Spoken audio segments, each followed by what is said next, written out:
Buongiorno e buona domenica, eccoci in diretta con la nostra prima edizione, ben trovati, una domenica olimpica senza dubbio, sportiva, giornata della discesa libera femminile a Cortina d'Ampezzo, per cui vedremo poi cosa faranno le nostre azzurre, ma torneremo tra pochissimo sul tema della sicurezza alle Olimpiadi, perché il Presidente della Repubblica Sergio Mattarella ha confermato che prolungherà la visita a ben 2 giorni in settimana a Cortina, quindi sono state disposte misure di sicurezza straordinarie ed è stata decisa anche la chiusura delle scuole non senza qualche perplessità. A Venezia adesso subito con le immagini della cronaca, perché c'è stato un incidente con l'avaria poco fa di una motoscafo di Ali Laguna, che è una delle aziende del trasporto pubblico veneziano. Siamo a Rialto, vedete la traiettoria del motoscafo che probabilmente, a quanto si sa al momento, per la rottura della guaina si è schiantato a velocità sostenuta in Canal Grande, travolgendo una gondola, un pontile e incastrandosi all'imbocco del Rio del Fontego dei Tedeschi. Tra l'altro, ecco, questo il video di cui siamo in possesso in questo momento. Tra l'altro chiederei cortesemente alla regia di andare sul PC, eccolo qua, siamo sul profilo Facebook di Giovanni Veronese che posta delle foto. Giovanni Veronese che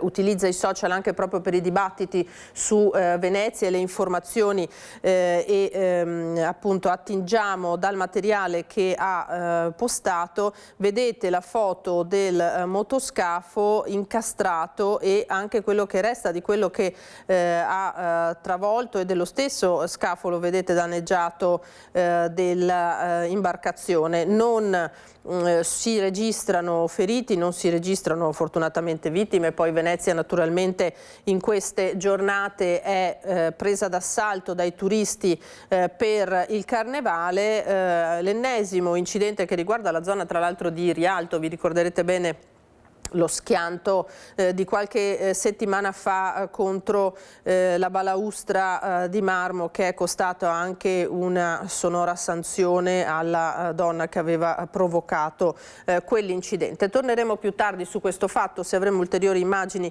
da mostrarvi. Allora, dicevamo le Olimpiadi, andiamo subito a vedere quelle che sono le misure che si stanno prendendo, programma olimpico che è entrato nel vivo e con esso anche la partecipazione di personaggi di rilievo come il Presidente della Repubblica. Il Capo dello Stato pranzerà con gli atleti al villaggio olimpico. Allora, ha ricostruito quello che sta succedendo anche in termini di organizzazione di questo evento il nostro Cristian Arboit. Mercoledì e giovedì, che visiterà poi anche il villaggio olimpico, pranzerà con gli atleti, quindi una testimonianza di vicinanza non solo alle Olimpiadi, al nostro territorio, ma anche a tutti coloro i quali oggi stanno testimoniando il valore e lo spirito olimpico nella nostra provincia. Non una visita lampo, ma un viaggio di 2 giorni per stare accanto ad atleti e comunità. Dopo aver dichiarato aperti i Giochi Olimpici 2026, Sergio Mattarella sarà a Cortina per 2 giorni, dove oltre a pranzare al villaggio olimpico assisterà alle gare e visiterà Casa Italia. Il Quirinale ha confermato con la Conca che resta sorvegliata speciale, altissime le misure di sicurezza con la variabile JT Vance. Il vicepresidente statunitense atteso anche lui tra le nevi delle Tofane per le gare di discesa. Le forze dell'ordine sono tutte schierate. L'Arma dei Carabinieri insieme ai colleghi della Polizia e della Guardia di Finanza è in prima linea per garantire che questo evento sia sicuro. Abbiamo vari assetti, dall'ordine pubblico all'antiterrorismo, i cinofili, gli artificieri e, come vedete, anche i carabinieri sciatori. In campo ovviamente anche i vigili del fuoco, che nelle scorse ore hanno effettuato verifiche sul sistema antincendio del villaggio olimpico. Allo stesso tempo il dispositivo nucleare, biologico, chimico e radiologico è stato impegnato nel monitoraggio dell'area all'interno del Curling Center. Operativa 24 ore su 24 la sala safety ospitata al comando dei pompieri di Belluno, Belluno con il consigliere provinciale delegato della Protezione Civile Massimo Bortoluzzi, che ha fatto visita a operatori e volontari. A San Vito l'incontro con le tute gialle della Valle del Boite. Occhi puntati anche sulla pista da bob, dove è stato segnalato un presunto caso di sabotaggio al gruppo Elettrogeno con la manomissione di cavi. Fatto tutto da chiarire, visti anche dei falsi allarmi registrati nel recente passato. Potrebbe trattarsi di un errore, ma nulla viene lasciato al caso. Un grazie ancora a tutti coloro i quali si stanno prodigando per assicurare giochi all'altezza delle aspettative e soprattutto proprio perché avremo gli occhi puntati di 3 miliardi, se ieri erano 2 miliardi durante la cerimonia, arriveranno presto durante le gare ad essere molti di più. E dunque scuole chiuse, abbiamo detto, lo stop dal 10 al 12 febbraio, anche in concomitanza con l'arrivo del Presidente della Repubblica. I ragazzi saranno coinvolti nei giochi, assicurano dal Comune, più in generale resta il rapporto tra giovani e Olimpiadi. È una decisione che rispettiamo, anche perché questi eventi comportano delle attenzioni particolari sul territorio, per cui un evento, perché abbia una buona riuscita, prima di tutto serve che ci sia la massima sicurezza, l'incolumità pubblica, e su questo non si può scherzare, per cui qualche piccolo sacrificio, forse sì e forse no, bisogna farlo, per cui insomma andiamo avanti con estrema tranquillità. Rientra nella categoria sacrifici inevitabili la scelta della Prefettura di Belluno di chiudere le scuole a Cortina tra il 10 e il 12 febbraio, giorni clou per le Olimpiadi, non solo per lo sport, vista anche la presenza del Capo dello Stato. Per chi rimane a casa si studiano però alternative che rientrano nel pieno spirito olimpico. Adesso proprio la Fondazione sta ragionando affinché questi ragazzi possano essere di fatto in questi giorni di chiusura attivi e partecipi a questo evento. Rimarrà anche in loro un grande ricordo quando saranno più grandi. Ma la sfida va oltre Cortina e riguarda le nuove generazioni in una montagna alle prese con un inverno demografico ormai perenne. A Belluno l'assessore allo sport ha promosso l'installazione di maxi schermi in piazza per collegare il capoluogo a Lampezzo e promosso iniziative nelle scuole. Stiamo trasmettendo informazioni, stiamo facendo cultura intorno allo sport, perché ricordiamo che le Olimpiadi non sono solo delle competizioni di altissimo livello sportivo, perché ogni nazione mette in campo i migliori atleti disponibili, ma sono anche occasione per parlare di valori, e questo a noi interessa soprattutto per la popolazione più giovane. Ritornare attrattivi per i giovani dunque. I Giochi Olimpici in casa dimostrano che forse non occorre andare lontano o che perlomeno si possono aprire nuove opportunità. Perché noi dobbiamo prendere sempre spunto a Milano, alla movida di Milano, a tutti questi momenti così gioiosi che a Milano, poi arrivi a Milano e vai a dormire magari in un sottoscala, fai fatica a pagarti a fine mese perché un 1.500-1.800 euro di affitto sono tanti. Qua abbiamo praticamente tutto, però dobbiamo crederci, e il crederci non lo si compra al supermercato, lo si crea. E poi c'è il tema dei sabotaggi sulla rete ferroviaria su cui si sta indagando. Il sospetto è quello di attentati di origine anarchica, atti dolosi, quindi come avvenne per Parigi 2024 proprio contro i Giochi Olimpici. Nel giorno d'apertura delle Olimpiadi invernali di Milano Cortina scatta l'allarme sulla rete ferroviaria. Disagi e rallentamenti hanno interessato la tratta Bologna-Padova dopo il tranciamento di alcuni cavi elettrici nei pressi di Bologna Centrale. Sul posto sono intervenuti Polfer e Digos. Gli inquirenti stanno valutando la pista del sabotaggio di matrice anarchica. Secondo quanto emerso sarebbero 3 i danneggiamenti avvenuti quasi in contemporanea sulle linee ferroviarie italiane all'avvio dei giochi. Sulla Bologna-Padova, linea ordinaria, è stato trovato e rimosso un ordigno rudimentale su uno scambio. Sulla stessa tratta in alta velocità sono stati tranciati i cavi in un pozzetto. Un terzo episodio è stato segnalato sulla Bologna-Ancona a Pesaro, dove ha preso fuoco una cabina elettrica. Le conseguenze sul traffico sono state pesanti. I treni alta velocità, intercity e regionali hanno accumulato ritardi fino a 90 minuti, con ripercussioni anche sul collegamento Bologna-Padova. Gli investigatori non escludono un'azione dimostrativa sul modello degli attacchi registrati in Francia durante le Olimpiadi di Parigi 2024. Sul caso è intervenuto anche il ministro dei trasporti, Matteo Salvini, che parla di un atto di delinquenza e di un possibile attentato premeditato.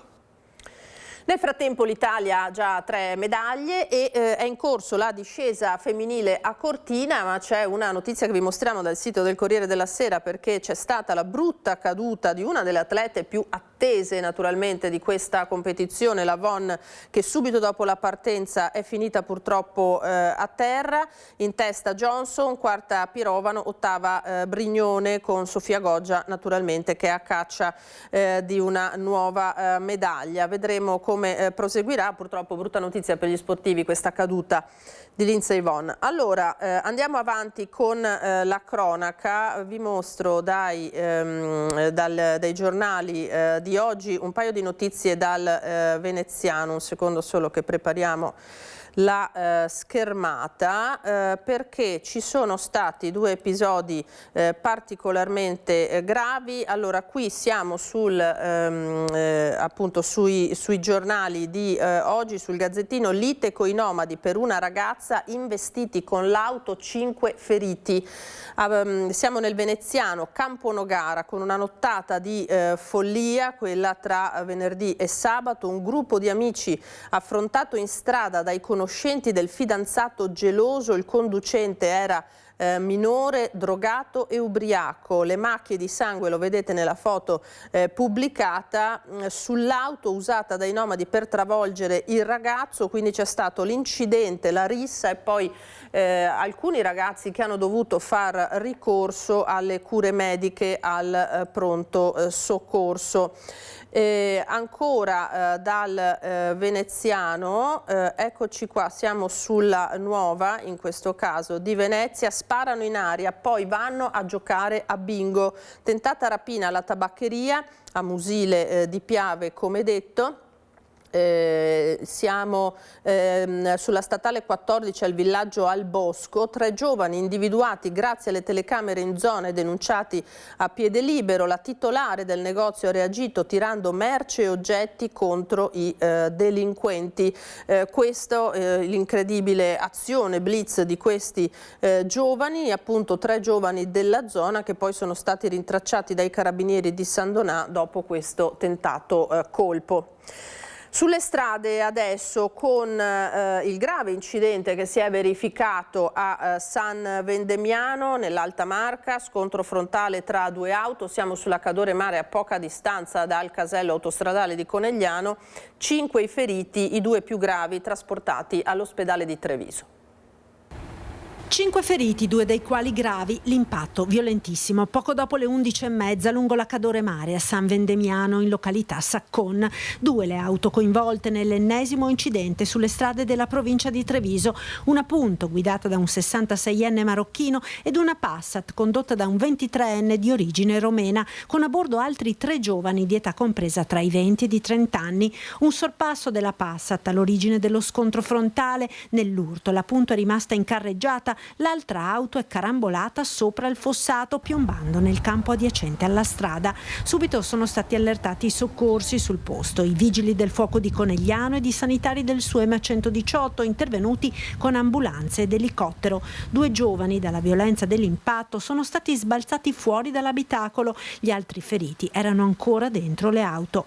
Alla fine sono 5 le persone ferite, 3 in modo lieve, 2 più gravi, un 26enne che è stato portato con l'elicottero a Treviso ed un 20enne ricoverato sempre al Cafoncello. Gli altri 3 sono stati trasportati all'ospedale di Conegliano. Sul posto sono intervenuti anche i carabinieri per i rilievi dell'incidente e per regolare la viabilità. La Cadore Mare è rimasta chiusa al traffico in entrambe le direzioni fino al completamento delle operazioni di soccorso e messa in sicurezza di una delle arterie più trafficate della Marca. Prima di proseguire con i servizi andiamo a vedere il sito di Treviso Today, che dà conto dell'ennesimo episodio di violenza su un bus. Siamo in Viale Fratelli Cairoli, quindi sul PUT a Treviso. L'episodio nel primo pomeriggio di ieri alle 14 a bordo di un mezzo della Barzi in servizio sulla linea Saletto-Treviso. Autisti senza pace, ubriaco lo insulta e rompe i finestrini della corriera a pugni. Qui nella foto vediamo un mezzo mezzo della MOMI, in realtà la corriera di cui stiamo parlando è un mezzo dell'azienda Barzi, intervenuti i carabinieri che hanno fermato un ventenne di origini marocchine che è stato denunciato. Purtroppo l'ennesimo episodio di violenza sui mezzi pubblici.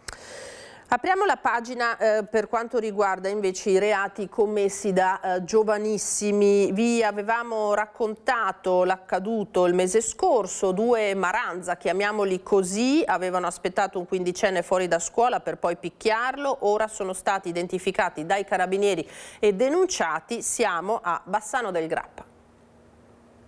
Lo avevano aspettato fuori dalla scuola per picchiarlo. I carabinieri di Bassano del Grappa hanno individuato i 2 aggressori di 13 e 15 anni. I fatti risalgono al mese scorso. Il 10 gennaio la vittima, anche lui quindicenne, li aveva incontrati per le vie del centro di Bassano. Era scoppiata una discussione per futili motivi che ha portato i 2 giovanissimi a strattonarlo e a strappargli il cappuccio del giubbotto. La situazione pareva poi essersi tranquillizzata. 3 giorni dopo, però, lo studente ha notato i 2 fuori dalla finestra della sua classe. Per paura è rimasto all'interno dell'edificio ben oltre il suono dell'ultima campanella, cercando di temporeggiare. Uscito, è stato subito avvicinato dai 2 minori. Volevano che lui li seguisse per parlare al parco vicino.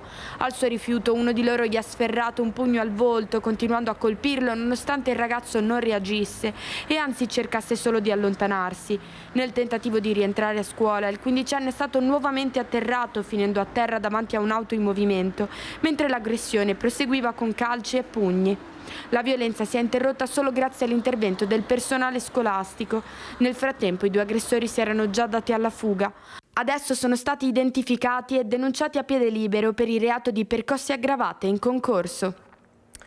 Ieri era tra l'altro la giornata contro il bullismo, ci sono stati diversi eventi un po' in tutti i capoluoghi di provincia. Venezia ha celebrato questa giornata dando la parola anche ai giovani che ne sono stati vittima. Il fenomeno è in crescita preoccupante, con numeri che hanno spinto il mondo politico ad adottare provvedimenti specifici. Non mi sono dimenticato delle volte che mi avete bullizzato. Mettevate in un angolo e ridevate di me. Non mi sono dimenticato delle volte che mi avete bullizzato. Mi mettevate in un angolo e ridevate di me. I versi di Gerry Asani, giovane artista che convive dalla nascita con una paralisi cerebrale, risuonano come macigni nella sala capitolare della Scuola Grande di San Teodoro. È la giornata contro il bullismo e il cyberbullismo e a Venezia, tra le testimonianze dei giovani che ne sono stati vittime, c'è anche la sua. Bullismo, cyberbullismo e più in generale fragilità e problemi grandi e piccoli sono sempre più diffusi tra giovani e giovanissimi. Ad esempio su una classe di 22 bambini e bambine, parliamo della scuola primaria ma anche della scuola secondaria di primo grado, in 16-18 iniziano a piangere e ci raccontano quelle che sono le difficoltà. Alcune volte derivano dalla famiglia, altre volte derivano proprio dall'ambiente del gruppo dei pari. Fondazione Libra è un'associazione senza scopo di lucro che raccoglie le fragilità e le storie di bullismo e cerca di risolverle. In sala c'è anche il prefetto di Venezia, Darco Pellos, e molti esponenti del mondo politico. È un tema, questo, che è molto delicato. Che cosa possono fare le istituzioni?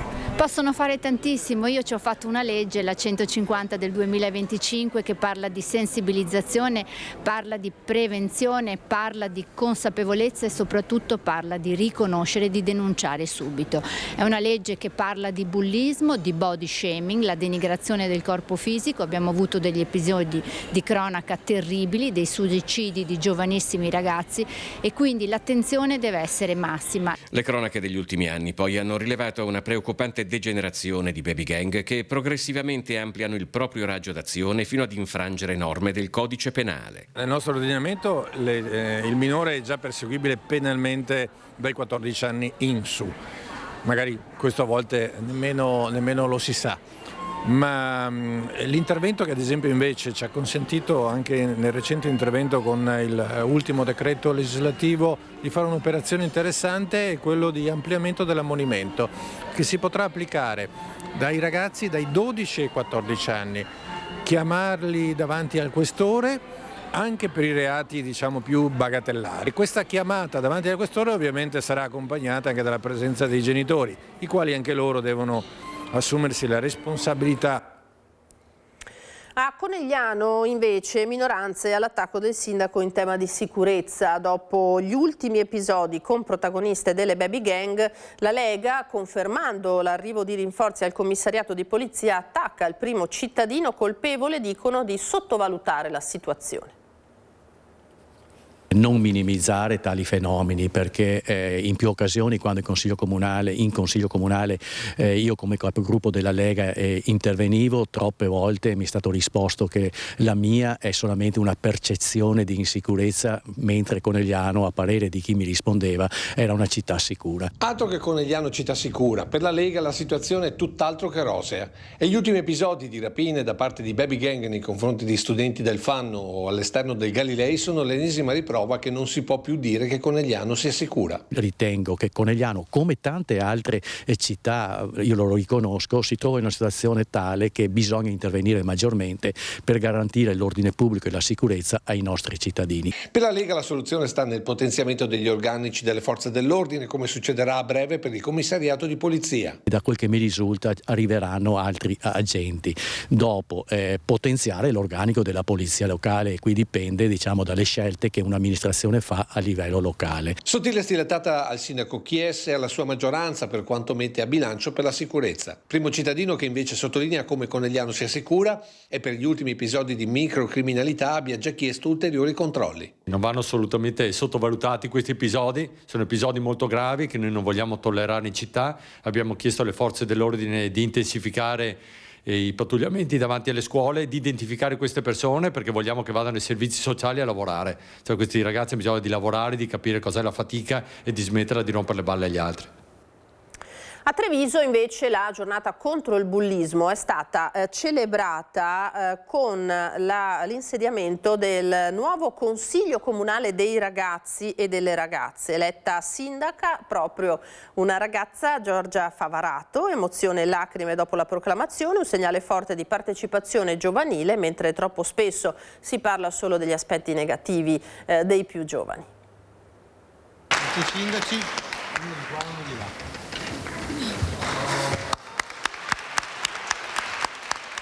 Emozionata? Sì, molto. Non è riuscita a trattenere le lacrime? Purtroppo no. Ho pianto per l'emozione.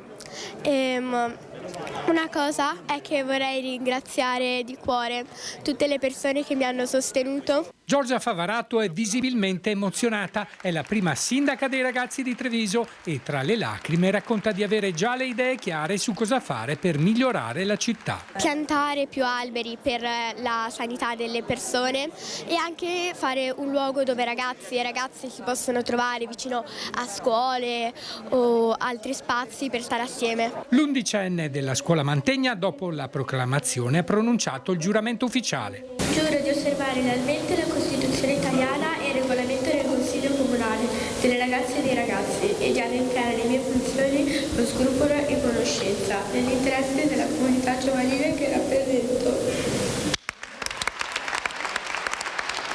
Tra i candidati che hanno ottenuto lo stesso numero di preferenze, a fare la differenza, come previsto dal regolamento, è stata l'età. Il più giovane ha vinto e sono felice anche per il sindaco Giorgia. Nel Salone dei 300 si è così insediato il nuovo Consiglio Comunale delle Ragazze e dei Ragazzi, formato da 22 studenti delle scuole medie cittadine, protagonisti di una vera campagna elettorale nelle settimane scorse. È stata una grande emozione. Sì, è stato bello, anche dire tutti i nomi è stato bello. Nel trono del sindaco è stato bello. Adesso lavorerete tutti insieme? Sì, adesso sì. Un momento intenso e partecipato in cui i ragazzi hanno presentato idee, progetti e una loro visione concreta di città che ora saranno chiamati a sviluppare. Lavoreremo su migliorare alcuni aspetti relativamente allo sport, al tempo libero, ma anche temi relativi alla cittadinanza attiva. E mentre spesso si parla di baby gang e disagio giovanile, questa mattina a Treviso si è visto il volto opposto, quello di giovani cittadini attivi, preparati e desiderosi di mettersi al servizio della comunità. Nei loro interventi abbiamo compreso quanto sono profondi, quanto sono consapevoli dell'importanza del ruolo che sono andati a ricoprire e hanno voglia di fare, e io credo che il compito nostro della politica adulta sia quello di dare loro queste opportunità, ma soprattutto di ascoltarli. Ancora cronaca, ci spostiamo a Cison di Valmarino, quasi 1 chilo di cocaina in casa, nei guai è finito un 24enne del posto, trovato in possesso anche di decine di migliaia di euro in contanti. Il giovane è finito in carcere.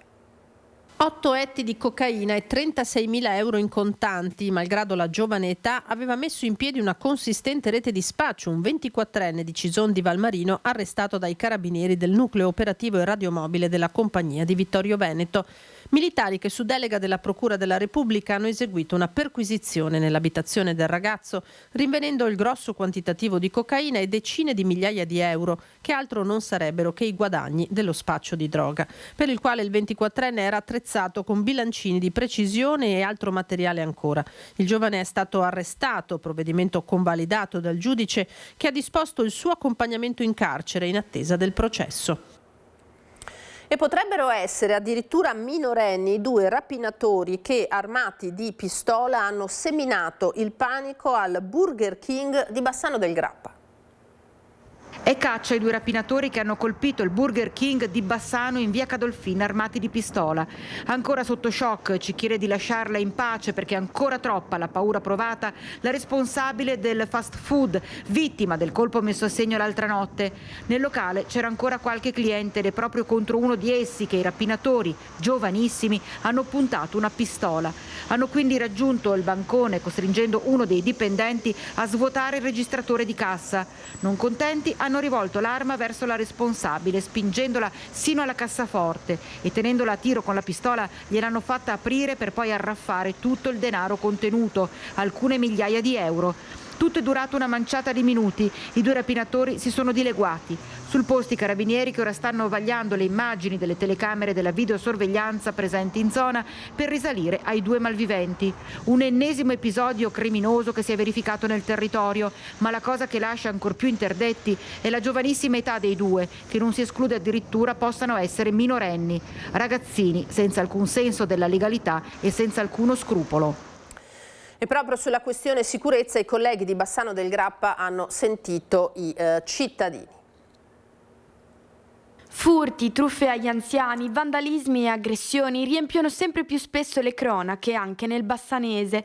I cittadini si sentono davvero al sicuro? Noi glielo abbiamo chiesto. Conto sulla mia forza perché effettivamente la protezione qua non si vede. Lo so di mie amiche che stanno a Vicenza e sono messe molto male.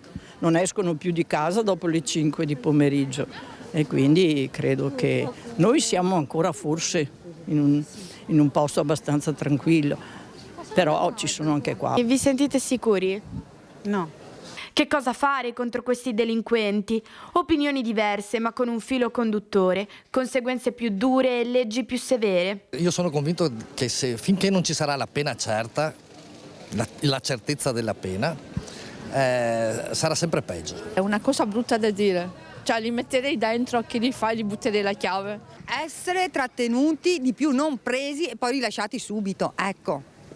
Cioè dovrebbe essere questa una punizione più severa, molto più severa. Lascerei che i cittadini si armassero e sempre con porto d'armi regolare e la possibilità di difendersi senza avere sempre la preoccupazione di andare incontro a qualche ragno. Cambierei certe leggi, le leggi che la gente può anche fare qualcosa se qualcuno gli viene in casa, perché adesso purtroppo se ti vengono in casa sei quasi inerme perché se li tocchi sei sempre in difetto. È inutile un poliziotto, un carabiniere ogni 10 metri, basterebbe applicare le leggi. Rafforzando anche i controlli sul territorio con l'impegno non solo delle forze dell'ordine ma di tutta la comunità. Un maggior numero di agenti di polizia, di carabinieri, di polizia urbana anche, che mancano. Ci vorrebbe più controllo, ci vorrebbe più polizia, più attenzione al sociale. Non avere paura delle forze dell'ordine contrario, cioè aiutarsi a vicenda, secondo me sarebbe importante anche come cultura verso i giovani, che credessero di più nelle istituzioni.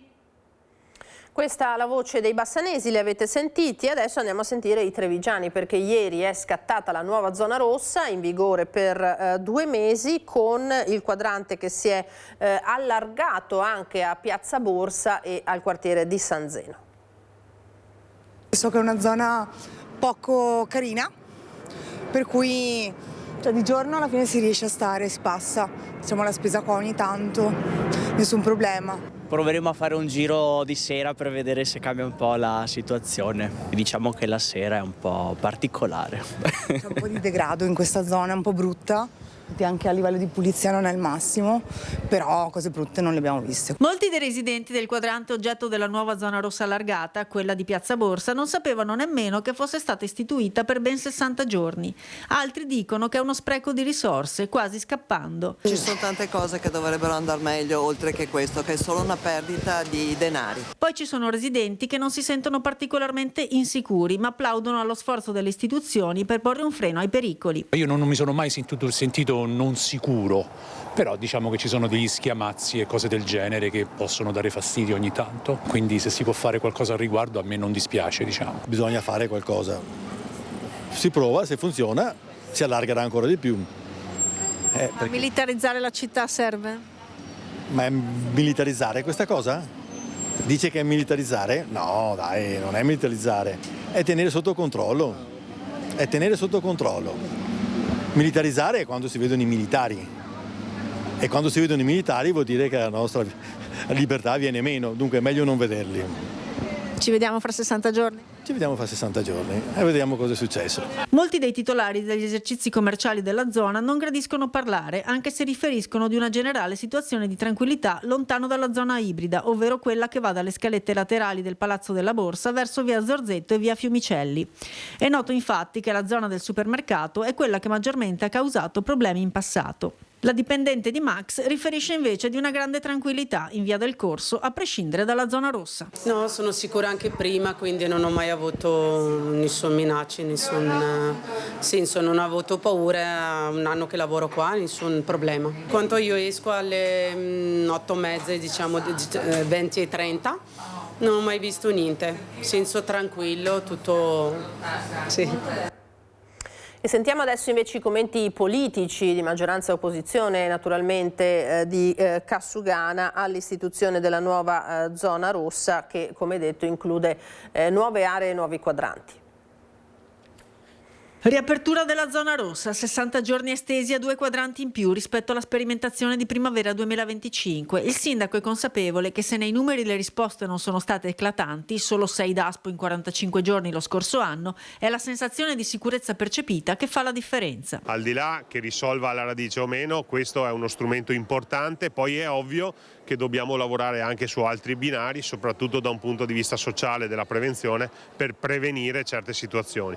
Quindi oggi interveniamo con le zone rosse come deterrente e soprattutto per dare risposte immediate a quelle che sono le esigenze della comunità. E mentre ribadisce che non si tratta di militarizzare la città, ma di dare ulteriori strumenti alle forze dell'ordine per allontanare i facinorosi e i recidivi, anche i suoi danno manforte all'idea del maggior controllo necessario. Io credo che ci sia bisogno di presidio del territorio. Sicuramente dobbiamo lavorare anche in prevenzione, ma dobbiamo anche essere consapevoli che ci sono momenti in cui serve il controllo e la repressione. Più controlliamo e più siamo attenti, più sicurezza ci sia per il cittadino, quindi per me positiva, assolutamente. Del resto il gruppo della Lega ha sempre sostenuto questa misura, nella quale crede fermamente. Tant'è vero che abbiamo anche presentato una mozione l'anno scorso sulla sicurezza, chiedendo che le zone rosse possano essere applicate molto più facilmente. Molte volte c'è un po' di difficoltà nel volerlo fare, ma se è un'operazione che rende i nostri cittadini più sicuri,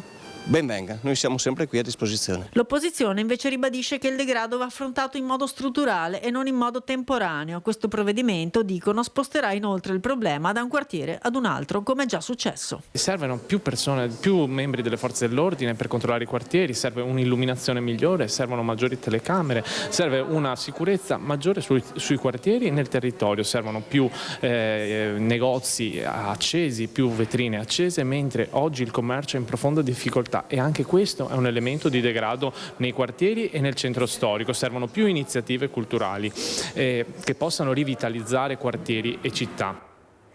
Nel frattempo giovedì si sono vissuti attimi di paura nel cuore di Treviso, tra i negozi di Calmaggiore, dove un'imprenditrice, Marinella Sokal, ci ha raccontato di essere stata seguita, bloccata e strattonata da uno sconosciuto.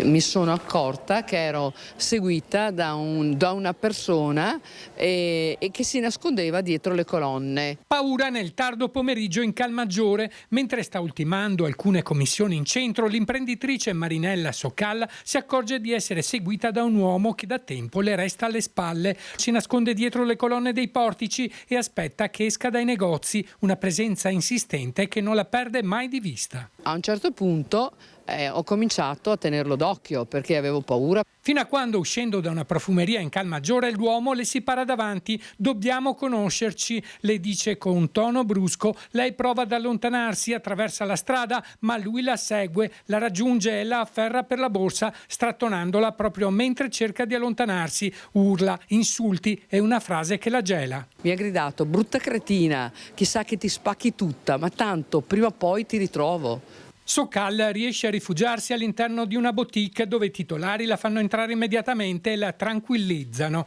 Il giorno dopo la denuncia ai carabinieri. Nella sua testimonianza Sokal descrive con lucidità l'uomo che l'ha seguita a lungo.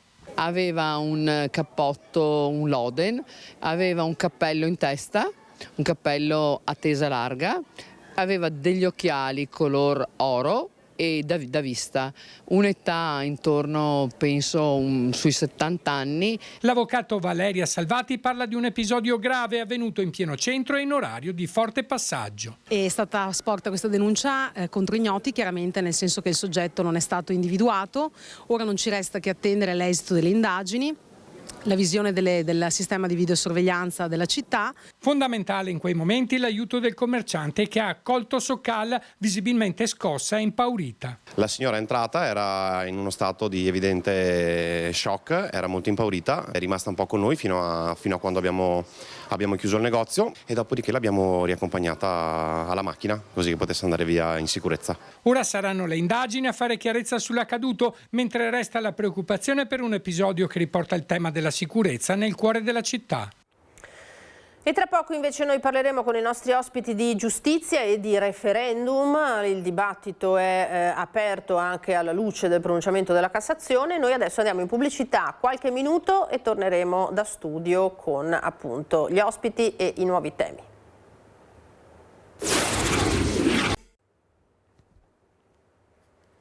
Eccoci qua, ritorniamo in diretta da studio, bentrovati con la nostra prima edizione e allora sono collegati i nostri ospiti che saluto e ringrazio, parliamo di referendum e allora Rachele Scarpa, deputata del Partito Democratico, buongiorno e ben trovata Rachele. Buongiorno, grazie.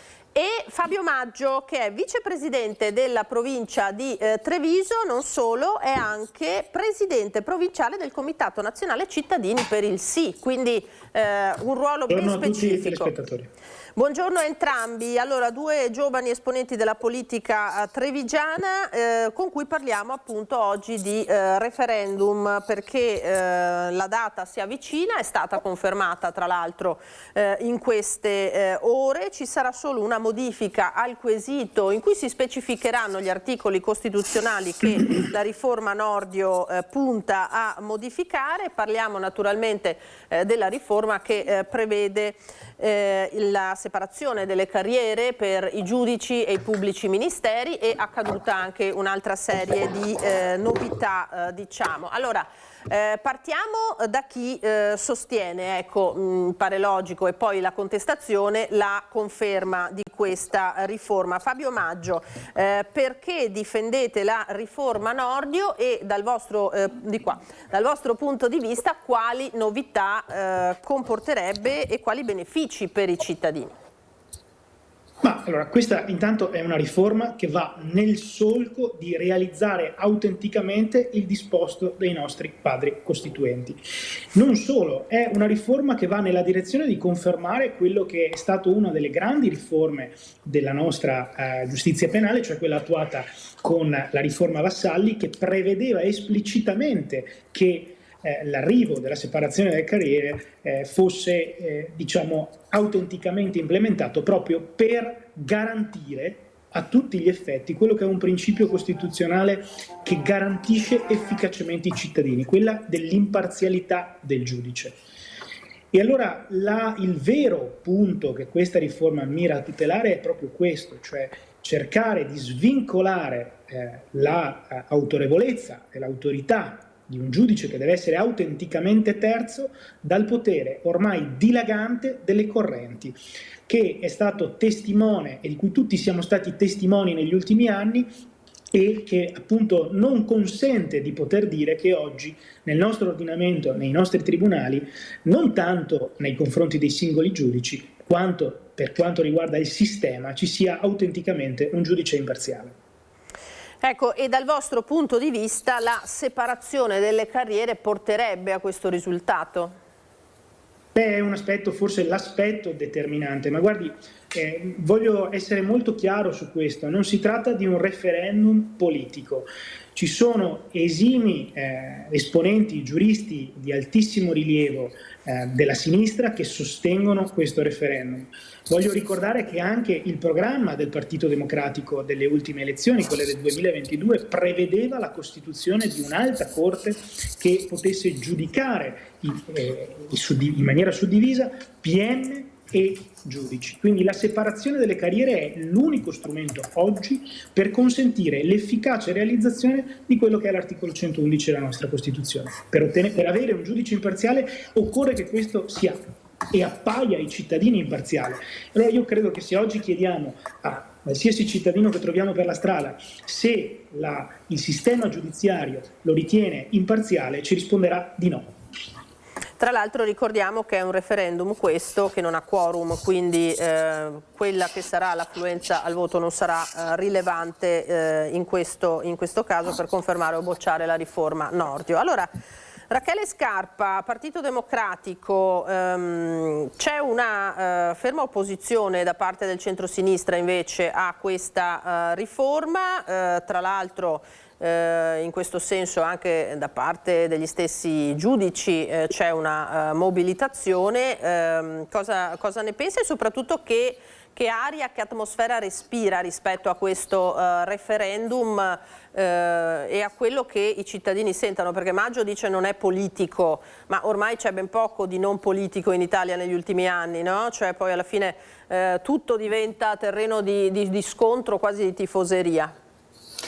Certo, il referendum è assolutamente politico, anche perché una parte di chi fa campagna per il sì, anzi soprattutto Fratelli d'Italia, lo sta trasformando in un referendum politicissimo, ma addirittura un referendum che parla di qualsiasi cosa, no? Sembra che ogni evento di cronaca, ogni cosa che succede sia ricollegabile al tema del referendum della giustizia, cosa che per me è insomma una operazione di propaganda grande come una casa. Passiamo da Garlasco alla sicurezza, all'immigrazione, come se tutto potesse trovare una risposta con questo referendum. Non è così, tanto che non trova una risposta con questo referendum nemmeno la questione della separazione delle carriere, perché non si tratta di un referendum che separa le carriere, ma si tratta di un referendum che separa le magistrature. Faccio una piccola puntualizzazione. Le carriere nel nostro ordinamento sono già quasi del tutto separate. Le funzioni sono separate, un magistrato può cambiare carriera solo una volta nella vita, nei primi 10 anni, e può farlo solo se cambia distretto, cambia sostanzialmente regione, ed è il motivo per cui meno dello 0,3% dei magistrati in questo momento passa da una funzione all'altra. Quindi le carriere sono già separate. Se le si volesse comunque separare del tutto ancora di più, basterebbe una legge ordinaria. E allora la domanda è: ma perché il governo ha voluto fare una riforma costituzionale con un impatto così pesante, andando a toccare e a cambiare profondamente la natura del CSM, che è l'organo di autogoverno della magistratura, con cui si assegnano le sanzioni, si decidono le promozioni, con cui si decide il destino e il posizionamento di ogni singolo magistrato? Perché è quello che si vuole andare a colpire. È una riforma sulla separazione delle magistrature, che vuole andare a indebolire il CSM, spezzandolo in due e andando a estrarlo principalmente a sorte, e che più che scardinare logiche di potere va probabilmente a creare quella che in linguaggio tecnico si chiama un'eterogenesi dei fini, ma che parlando potabile potremmo dire che va a produrre un effetto contrario di quello che si dice che produrrà. Il rischio è quello di arrivare a un punto in cui in futuro i due CSM separati faranno sì che quello dei PM acquisisca fin troppo potere, così tanto potere che a un certo punto ci sarà la tentazione di metterlo sotto al potere politico, al potere dell'esecutivo. Non a caso in tutti i paesi in cui le carriere sono separate, i PM stanno sotto all'esecutivo. Quindi l'obiettivo finale è dare sostanzialmente più potere al governo, distruggere l'equilibrio tra i poteri dello Stato, e mi direte voi se questo è uno scenario auspicabile. Per quanto mi riguarda, anche solo il rischio che questo succeda è sufficiente per dire no. Grazie Rachele. Allora Fabio Maggio, cosa ne pensa di questo? C'è un rischio effettivo di sudditanza da parte dei magistrati all'esecutivo? Perché su questo poi vanno a parare i contestatori di questo referendum. Beh, allora, anzitutto, se ci fosse stato anche un minimo rischio di incostituzionalità, la Corte Costituzionale non avrebbe ammesso il referendum, primo punto. Secondo punto, il rischio di sudditanza della magistratura alla politica non è in nessuno dei contenuti di questa riforma. Semmai è vero il contrario. Oggi il CSM e la magistratura, in modo particolare l'ordine della magistratura, vivono a tutti gli effetti una politicizzazione attraverso le correnti. Quello che questa riforma vuole scardinare è proprio il potere politico correntizio che determina, e non invece il merito, che determina promozioni, azioni disciplinari, il governo della magistratura tramite le correnti. E due esempi bastano per capire e far capire ai cittadini come oggi il governo della magistratura non possa funzionare. Dal 2017 al 2024 ci sono state 6.000 ingiuste detenzioni, 254 milioni di euro di risarcimenti e sapete quante condanne disciplinari? 9. Questo numero autenticamente rende ragione del fatto che oggi il CSM e le metodologie con cui si giudicano i magistrati sono del tutto autoreferenziali, proprio perché sono condizionate dalle correnti politiche che ci sono e esistono all'interno della magistratura. E questa logica è quella che questa riforma va a scardinare. Ecco, Scarpa, cosa pensa della mobilitazione del fronte del no? È sufficiente? Siete soddisfatti? Ci si sta muovendo abbastanza? Si arriverà a preparare i cittadini a questo quesito? Beh, noi ci stiamo mobilitando e la campagna elettorale va avanti, stiamo promuovendo banchetti, iniziative, sentiamo un clima in realtà molto buono, di voglia di informarsi, di voglia di capire e di andare anche oltre a una certa propaganda che tende a semplificare tutto. Mi fa sorridere che si dica che il fatto che l'indipendenza della magistratura verrà toccata da questo referendum non è scritto in nessuna parte della riforma. Mi sembra anche abbastanza ovvio che non è scritto da nessuna parte. Ci mancherebbe anche che andiamo a scrivere in Costituzione che il potere giudiziario sarà asservito al potere esecutivo. Volevo solo sommessamente far notare che ci sono anche tante altre Costituzioni in cui è scritto che la magistratura è indipendente. La Costituzione della Russia, la Costituzione dell'Egitto, la Costituzione dell'Iran, la Costituzione di Cuba, la Costituzione del Venezuela, la Costituzione della Corea del Nord. In tutte queste Costituzioni c'è scritto che la magistratura è indipendente.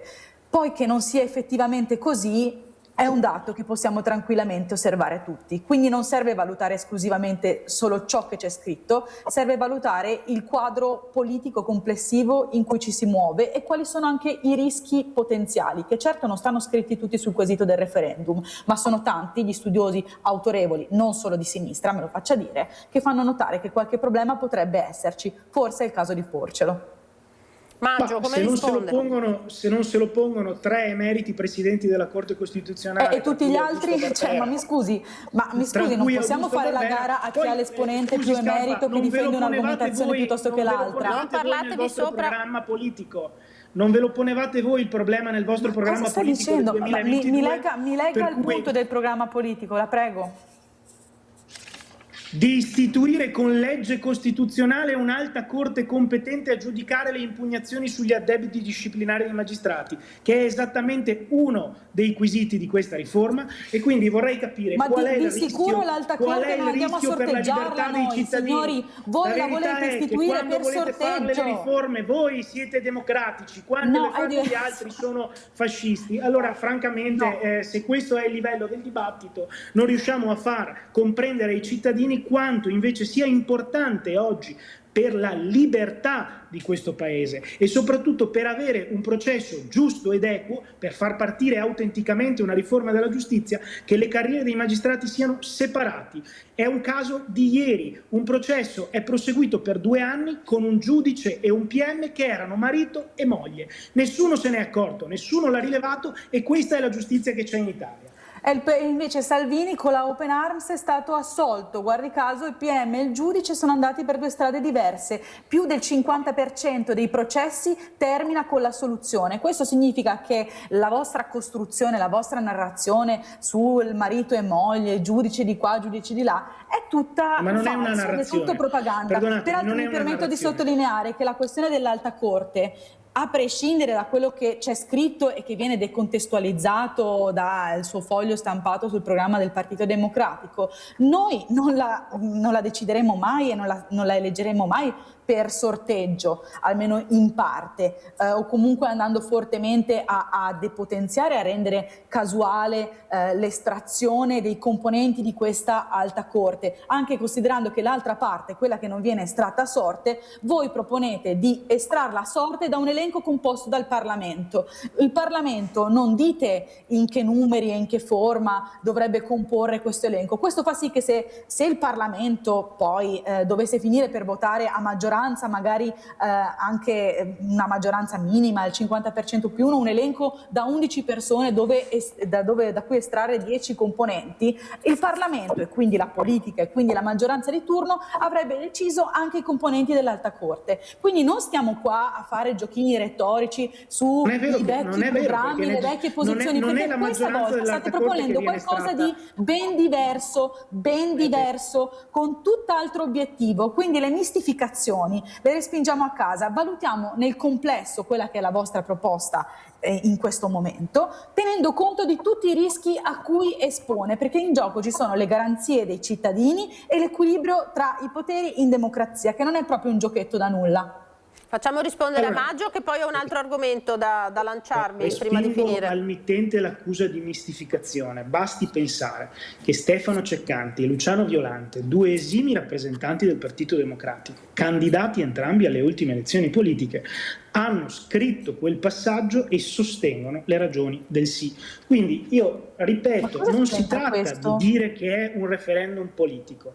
Questo è un referendum che introduce e garantisce un principio sacrosanto, quello dell'imparzialità del giudice. Ma non è vero, non è un effetto diretto dell'imparzialità del giudice questa cosa. È messa a rischio e costantemente e quotidianamente violata dallo strapotere delle correnti che sono presenti all'interno dell'Associazione Nazionale Magistrati. Mi spieghi in che modo va a depotenziare le correnti? Perché le correnti ci saranno comunque anche con la vostra riforma. Che condizionano i provvedimenti disciplinari e condizionano le carriere dei magistrati.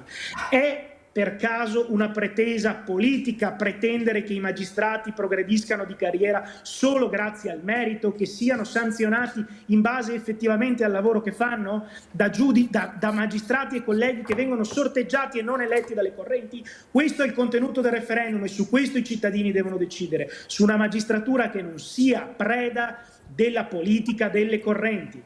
Allora, grazie ragazzi, avete gestito da soli questo scambio, bravi. Vediamo evidentemente che le distanze, lo avete visto, sono difficilmente colmabili tra le 2 parti rispetto a questo referendum che si celebrerà 22 e 23 di marzo, e sicuramente il dibattito si accenderà ancora di più su questo tema. Prima di salutarvi e ringraziarvi naturalmente per aver ben espresso le posizioni reciproche e dei due fronti del referendum. Vi volevo chiedere una battuta a testa su un altro tema, perché sono in corso le Olimpiadi, lo sapete meglio di me, avete visto cortei contro questa manifestazione, ci sono stati addirittura dei sabotaggi, se così verranno provati, rispetto alle linee ferroviarie, lungo le linee ferroviarie e a quanto pare sempre contro i giochi invernali. Fabio Maggio, cosa ne pensa di quello che si è visto in queste ultime ore, ieri di fatto,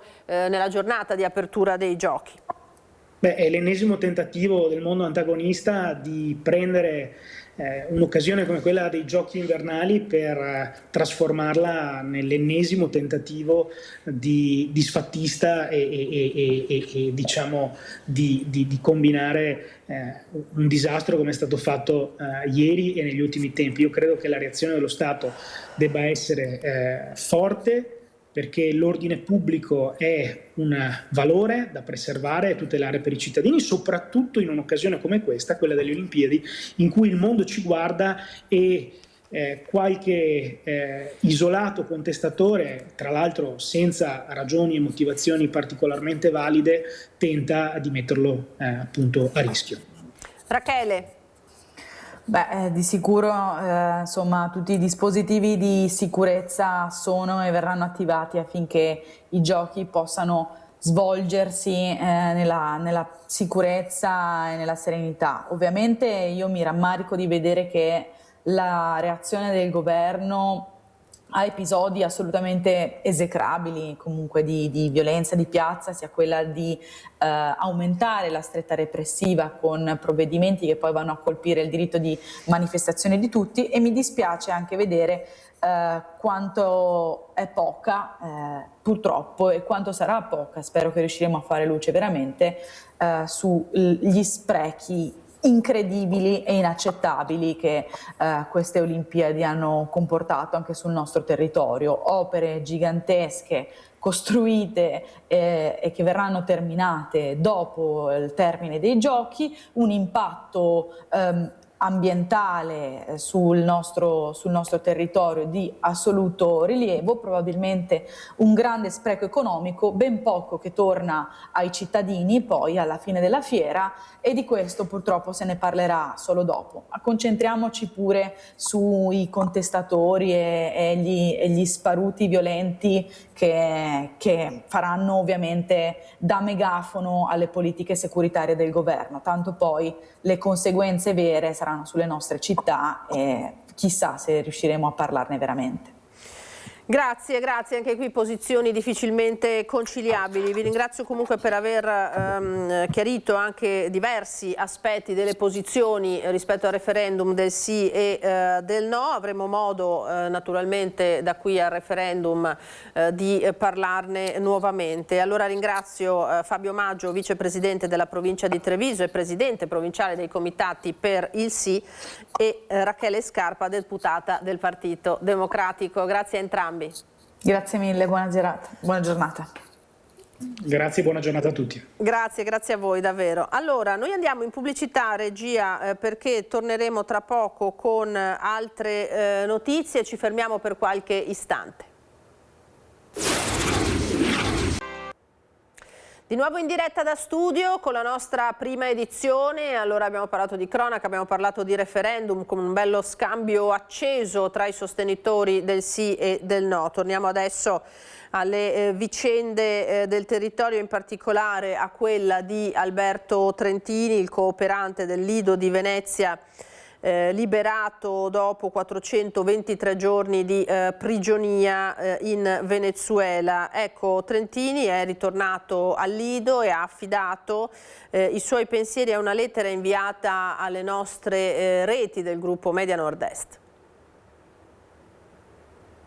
Rientrato al Lido da pochi giorni, Alberto Trentini, il cooperante veneziano, dopo 423 giorni di ingiusta detenzione in Venezuela, in queste ore Alberto riceverà l'abbraccio degli amici che, pure a distanza, non l'hanno mai lasciato solo, mobilitandosi per la sua liberazione.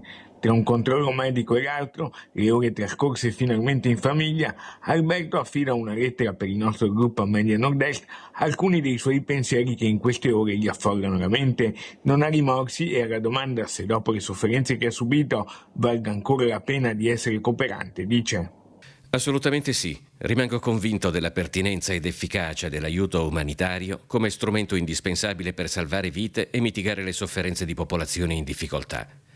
Certo è un lavoro che comporta dei rischi e anche numerosi sacrifici sul piano della vita personale, ma anche moltissime soddisfazioni. In quanto a me, non ho rimorsi. Quando mi hanno catturato andavo a una riunione con un direttore di un ospedale per equipaggiare la nuova sala di fisioterapia che avremo a breve inaugurato. Quella riunione andava fatta sì o sì. Le autorità e le strutture presenti nei paesi vanno sempre coinvolte negli interventi. Al massimo, se potessi tornare indietro, proporrei di farla virtualmente. Aggiungo anche che ho solo bellissimi ricordi di questi ultimi 20 anni passati in gran parte in giro per il mondo. I colori, le culture, le amicizie e le esperienze vissute sono impagabili. Circa la mobilitazione che ha caratterizzato oltre un anno, aggiunge: Tutt'oggi, a circa 3 settimane dalla mia liberazione, ne sono ancora impressionato e soprattutto infinitamente grato. Alberto oggi vuole anzitutto dire grazie. Tanti, troppi nomi per non dimenticare qualcuno o non fare una gaffe. Ci provo comunque, sul piano locale e magari con il tuo aiuto. Voglio ringraziare di cuore tutti coloro che in questi lunghi mesi si sono spesi per me e per la mia famiglia. La stampa e la televisione locale, la mostra del cinema, Articolo 21, la municipalità del Lido e Pellestrina, le parrocchie e le scuole di tutta l'isola, l'intera comunità e molti, molti altri. Grazie a te, Alberto. Rimaniamo a Venezia perché è collegato in diretta con noi Lorenzo Maier dalla città lagunare per parlarci di quello che è successo questa mattina con l'avaria di un'imbarcazione, un motoscafo del trasporto pubblico che si è scontrato contro un pontile e una gondola. Lorenzo, allora cosa è successo? Buongiorno e buona domenica. Allora, non so se ne avete già parlato, ma vi do alcune notizie che ho appena raccolto, può essere che siano già state dette, ma nel caso le ribadiamo. La cosa importante è che non ci sono feriti e non ci sono state gravi conseguenze per le 3 persone che occupavano la gondola. Si tratta di 3 turisti peruviani che sono finiti in laguna, in acqua, e che almeno fino a questo momento non hanno avuto nemmeno bisogno delle cure del pronto soccorso, perché sono stati accolti all'interno dell'hotel Marconi, un albergo che si trova lì a pochi metri, e si stanno asciugando e quindi non ci sono conseguenze. Potrebbe darsi che nelle prossime ore poi decidano di andare anche in pronto soccorso, speriamo di no. Comunque al momento non è stato necessario, per fortuna, portare nessuno all'ospedale civile di Santi Giovanni e Paolo, e quindi questo è un dato importante perché tranquillizza la situazione. Si è trattato, siamo in Canal Grande, come dicevi giustamente, di un guasto tecnico da parte di una barca della Laguna, impegnata dal trasporto pubblico, ma di questa società privata che gestisce alcune linee, una avaria, un guasto tecnico, e da quanto si è potuto appurare fino a questo momento è stato anche bravo il pilota, che in presenza di questo guasto tecnico, che in gergo veneziano si chiama marcia avanti, non vedendo che la barca non rispondeva ai comandi, è riuscito quantomeno a limitare i danni, e sembra che questa cosa abbia avuto anche effetti positivi, visto che non ci sono state al momento ulteriori conseguenze. Siamo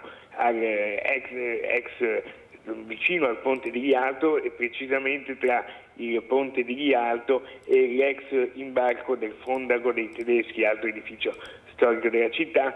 Dai primi accertamenti questa barca di Laguna ha cominciato a perdere il controllo da sotto il ponte di Rialto, è andato avanti e si è andato a schiantare poi contro appunto una gondola che si trova nello stazio accanto proprio al Fondaco dei Tedeschi, e qui è finita la dinamica dell'incidente. Sul posto la polizia locale, anche ovviamente il personale del SUNE che è accorso per verificare se c'era bisogno di qualche soccorso immediato, i vigili del fuoco che, come probabilmente avete visto, hanno trainato poi la gondola che è stata gravemente danneggiata, e si è immediatamente attivato anche l'assessore Michele Zuin, che ha avviato tutte le procedure, che ringraziamo, perché queste informazioni che vi ho appena detto sono state date da lui per noi.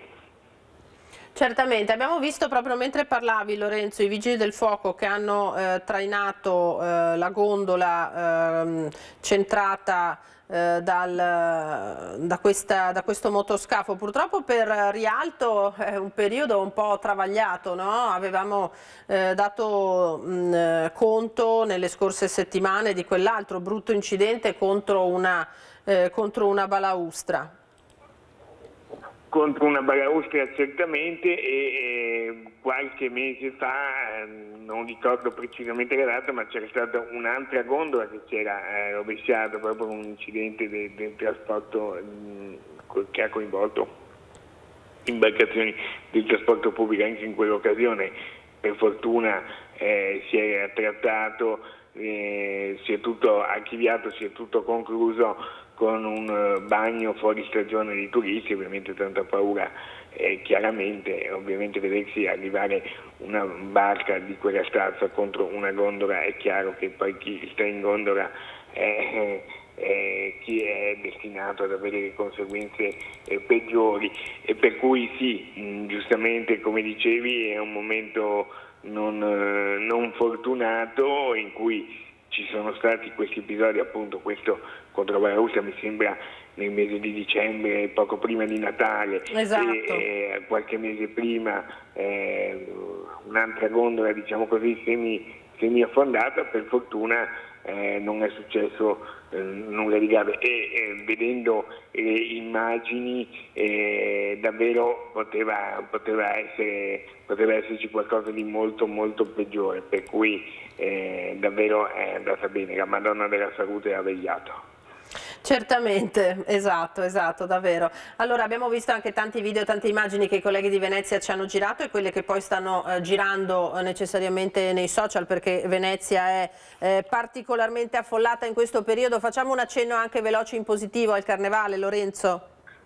Sì, bene, il Carnevale bene. Ieri c'è stato questo ingresso trionfale delle 12 Marie, quindi il Carnevale a tutti gli effetti ormai è una macchina che gira a pieno ritmo. Entriamo nella settimana che possiamo dire quella clou, perché c'è il giovedì grasso e poi il weekend, che tradizionalmente sono due momenti molto importanti. Da questa sera impazzano i dinner show e tante occasioni per divertirsi e per vivere la città. Ricordiamo, non l'avevo fatto qualche giorno fa quando abbiamo fatto il punto, ricordiamo anche in questa occasione, tra le tante cose, il Carnevale della Cultura nei musei, una cosa molto importante, che vede tante istituzioni culturali di Venezia schierate a fare squadra per dare un'offerta importante, quindi anche di approfondimento culturale, con tante cose che si possono vivere a Venezia. Ricordiamo domani la presentazione del Carnevale dei Bambini alla Biennale di Venezia con il presidente Pietrangelo Buttafuoco e anche alcuni atleti paralimpici, quindi questo ci ricollega a un altro grande appuntamento, evento che stiamo vivendo tutti, anche e soprattutto attraverso quello che ci raccontano i colleghi delle nostre reti, perché le Olimpiadi Milano Cortina sono più che mai presenti anche qui a Venezia, quindi anche questo domani a Ca' Giustiniano un bel appuntamento di presentazione. Poi ci sarà una settimana tutta di eventi, arriveremo poi al lunedì con la incoronazione della Maria vincitrice alla Fenice, che sarà a Polline, e poi al gran finale di martedì grasso, che non ha bisogno di presentazioni. Segnalo anche che in questa settimana avremo i carri allegorici giovedì a Pellestrina e venerdì all'Isola di Venezia, quindi un appuntamento importante, perché i carri arrivano anche a Venezia, possiamo dire, i carri allegorici su ruote, non ovviamente nel centro storico ma nelle isole della città, della laguna, e anche questo sarà un grande appuntamento. Grazie allora al nostro Lorenzo Maier, sempre operativo. Grazie infinite Lorenzo e buona domenica anche a te, oltre a tutti quelli che andranno a Venezia, naturalmente ci sono già per il Carnevale. Parlando di Carnevale, naturalmente ricordiamo che ci sono sfilate anche nel territorio dei carri allegorici e oggi è la giornata del Carnevale sanstinese. Siamo a San Stino di Livenza, alle 14:30 partirà la 52esima grande sfilata del Carnevale sanstinese con oltre 3 ore di divertimento per grandi e piccini, con una serie di servizi per cui non perdetevi anche questi eventi diffusi nel territorio. Qui appunto siamo a San Stino di Livenza, dove si preannuncia davvero un grande spettacolo. Allora, noi tra poco avremo i nostri consueti percorsi della fede. Io vi ricordo dopo di noi l'appuntamento con alle 13:36 una buona giornata, e alle 16:11 il film Rat Race con Whoopi Goldberg. Ringrazio in regia Mattia Pizzaia e Marco Gagliazzo. Lascio ora spazio al nostro Lucio Zanato, che come ogni domenica incontra un personaggio. Oggi toccherà a Domenico Pezzato, ex professore di religione, che ci racconta la sua esperienza dalla facoltà di sociologia di Trento alla fine degli anni 60 all'esperienza didattica del Vangelo al liceo scientifico Da Vinci di Treviso. Con questo io vi saluto, dandovi appuntamento naturalmente ai telegiornali di questa sera. Benvenuti. Questa domenica in Percorsi di Vita e di Fede incontriamo Domenico Pezzato, per gli amici Nico Pezzato. Intanto grazie ad essere qui e cominciamo raccontando chi è Nico Pezzato. Nico Pezzato innanzitutto è un uomo arrivato alla soglia dei 79 anni. Sono sposato, ho 4 figli, ho un percorso di vita un po', direi, tutto trevigiano, abbastanza lungo, dentro il volontariato, in modo particolare il volontariato dello scautismo cattolico. Sono stato per 35 anni insegnante di religione cattolica nel liceo Leonardo da Vinci qui di Treviso, e quindi porto questa esperienza. Nello scautismo ho fatto parecchio come volontario, non soltanto in azione diretta educativa, ma anche nel governo delle strutture associative, quelle centrali. Ho lavorato parecchio tempo a Roma e quindi ho questa dimensione così non solo nazionale di lettura, ma di vita, ma anche piuttosto ampia. A livello territoriale in Italia conosco bene i vari ambienti, i vari territori e anche le varie chiese. So che si è parlato anche qui con alcuni di provenienza, di religiosità, di modi di vivere la religiosità in modo diverso, culturalmente diverso. In Italia l'Italia è l'Italia delle regioni, e anche la fede è una fede regionale, molto caratterizzata dalle esperienze culturali che si vivono.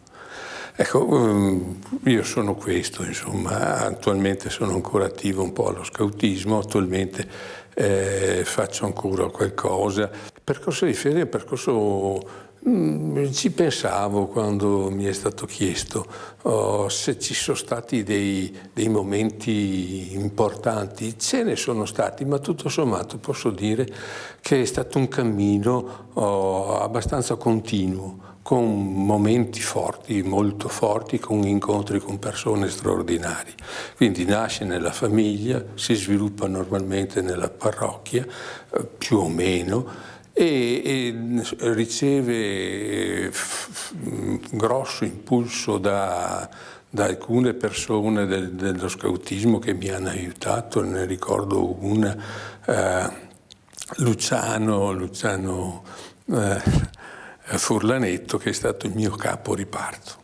È incredibile, quando sei adolescente io mancavo anche di papà, quindi la figura paterna era molto importante, riscoprirla negli altri, e mi ha proprio aiutato. Mi ha aiutato nella fede, uomo di profonda fede, è stato un grande capo scout, un grande educatore, e mi ha accompagnato. fino alla soglia della passata l'adolescenza, della prima gioventù. A quel punto ho fatto una scelta di vita un po' strana e ho detto: perché non vai ad approfondire gli studi all'Università di Trento, sociologia. Io all'inizio proprio degli anni 70 ho fatto ben 4 anni di studi a sociologia e mi sono immerso in quel mondo, che è stato un mondo, direi, fortemente interessante, fortemente critico nei confronti della lettura religiosa, e ho dovuto confrontarmi, i famosissimi erano a quei tempi i 3 maestri del sospetto, no? Marx, Freud e Nietzsche, no?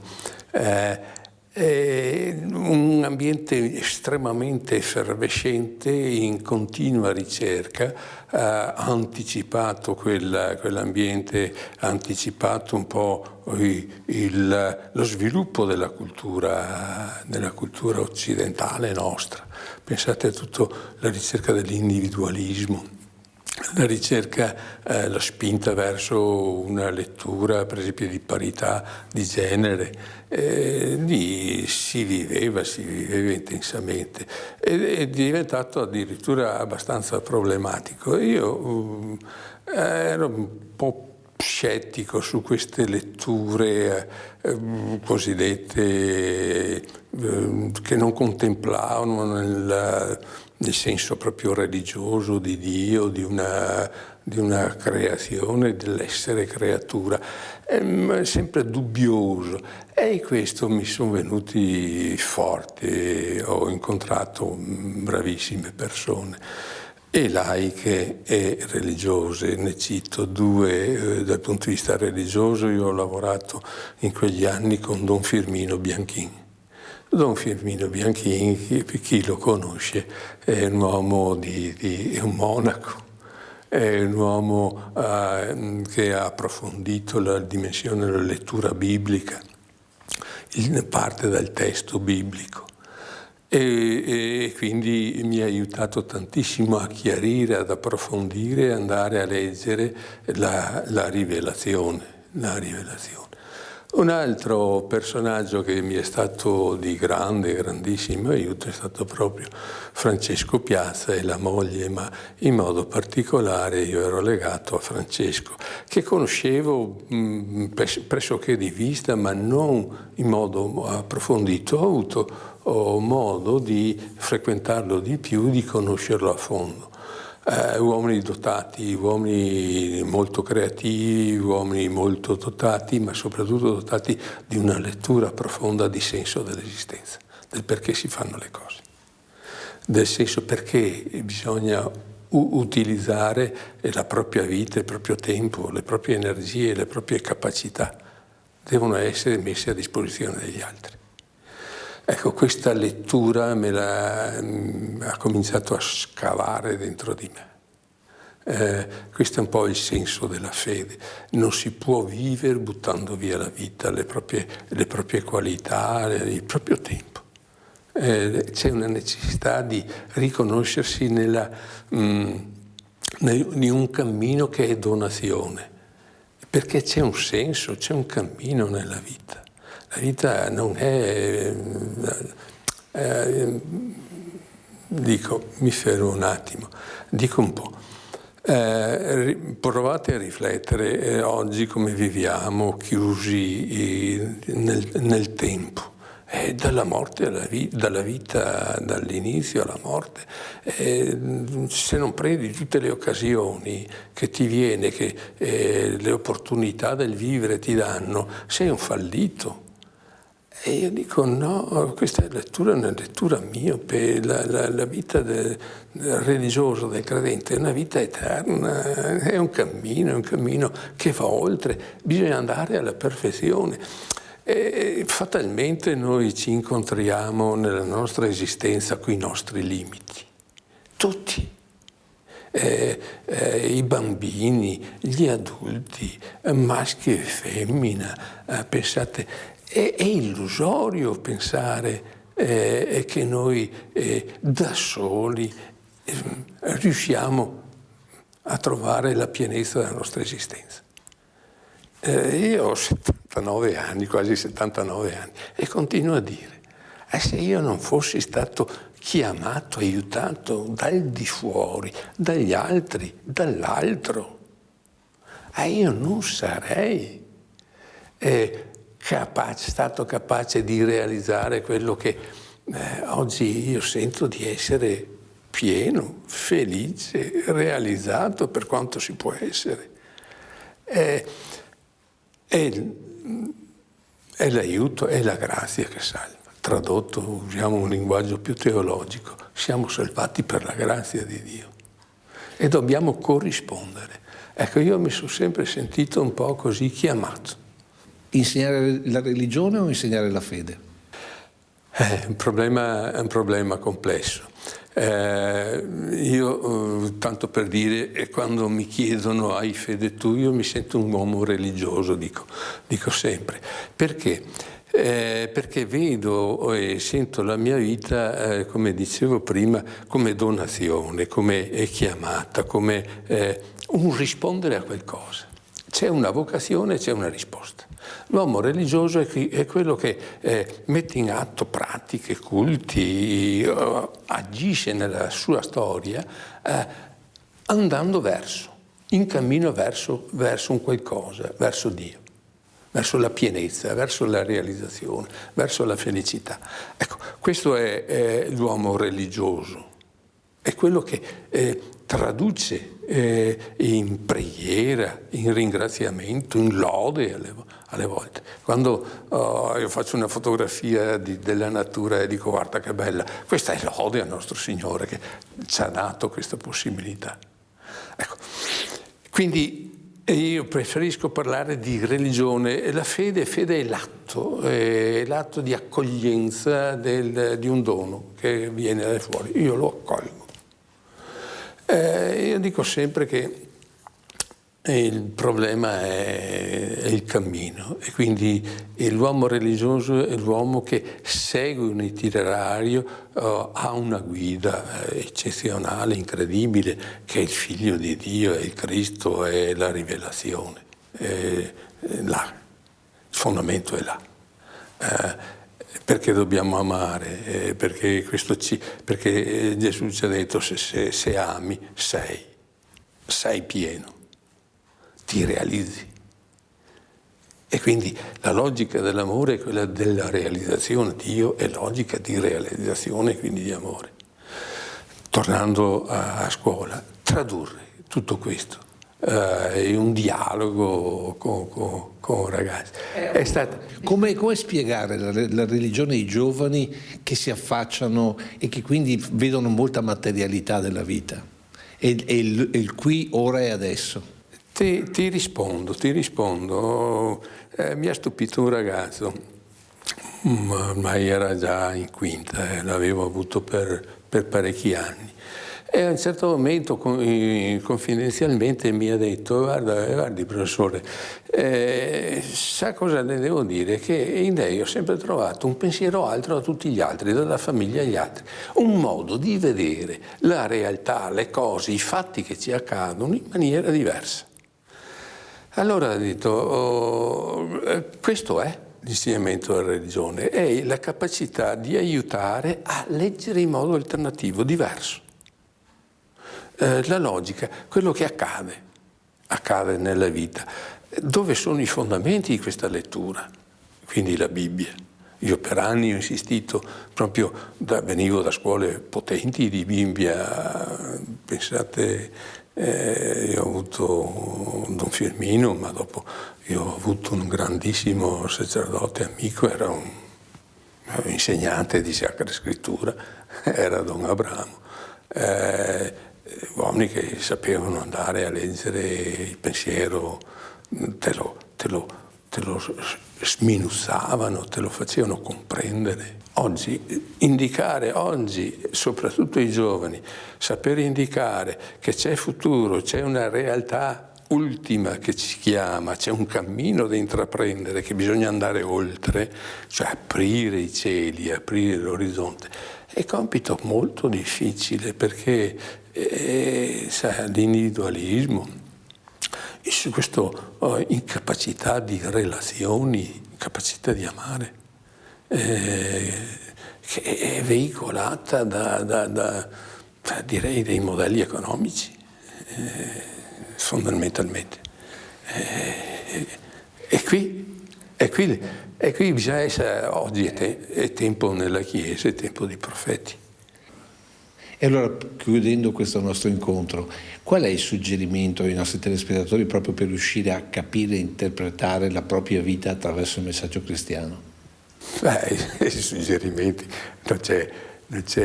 C'è un continuo chiedersi, interrogarsi del proprio agire, sui propri agire. È indispensabile, soprattutto oggi, mettere in moto quella coscienza critica dell'oggi, delle proprie azioni, le proprie relazioni, i propri rapporti. È a partire da là che bisogna chiedersi: vale la pena? È realizzante? È per la vita eterna? Queste sono le domande vitali. Abbiamo bisogno di senso, di senso. Guardi, finisco perché sono un fiume in piena su queste riflessioni, perché è stato l'impegno di una vita professionale anche, questo. Io dico, continuo a dire, noi abbiamo una bellissima parola in italiano che ha due possibilità di risposta, di spiegazione. È la parola senso, dare un senso. Senso per noi in italiano significa intanto dare un significato alle cose. Ma senso vuol dire anche dare una direzione. Allora questa duplicità di interpretazioni di questa parola, quando noi diciamo dobbiamo dare senso alla nostra vita, dobbiamo dare significato, sale al nostro agire, ma anche una direzione verso dove andare. Ed è importantissimo. Oggi siamo schiacciati sul presente, impauriti. E non contiamo su questa felicità dell'aver trovato un senso. Affidarsi. E quindi dare un senso alla propria vita cercandolo attraverso i segnali. Tutti i segnali dell'esistenza di quello che ci capita, ci avviene, perché siamo uomini e viviamo nella storia. Grazie.